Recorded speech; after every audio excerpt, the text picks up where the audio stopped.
Hello बच्चों, तो question है हमारे पास। The work function of metal is 1 electron volt.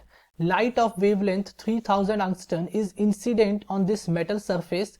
The velocity of emitted photo electrons will be.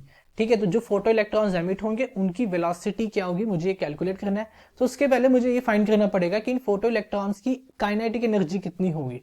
ठीक है, तो जो लाइट इंसिडेंट हुई है उसकी पहले एनर्जी कैलकुलेट करते हैं। तो एनर्जी क्या होगा, H C by lambda, values equate करो 6.6 into 10⁻⁻34 into 3 into 10⁻8 divided by wavelength कितनी है 3000 एंगस्टन, यानी 3000 इंटू 10⁻10।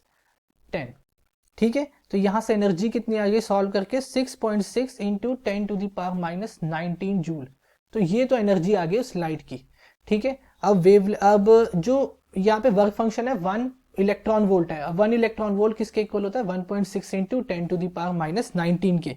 तो मैं लिख सकता हूँ एनर्जी जो होती है वो किस में डिस्ट्रीब्यूट होती है, वर्क फंक्शन, बाकी की जो बचती है वो किस पे जाती है, kinetic energy of the photoelectrons. तो यहाँ से काइनेटिक एनर्जी क्या आएगा, that will be E minus 5। E क्या है 6.6 इंटू 10⁻19 और 5 कितना है 1.6 इंटू 10⁻19। तो यहां से काइनेटिक एनर्जी मेरा आ जाएगा 5 इंटू 10⁻19। ठीक है, कितना आ गया 10⁻19 आ गया, ये आ गया जूल में।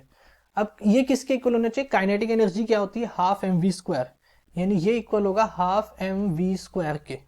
ठीक है, तो यहाँ पे वी स्क्वायर यहां से निकालना है, तो वी स्क्वायर मेरा आ जाएगा 2 into 5 into 10⁻19 divided by mass. Mass क्या होता है इलेक्ट्रॉन का 9.1 इंटू 10⁻31। तो यहां से v मेरा कितना आ जाएगा, v will be equal to 1 into 10⁻6 metre पर सेकेंड।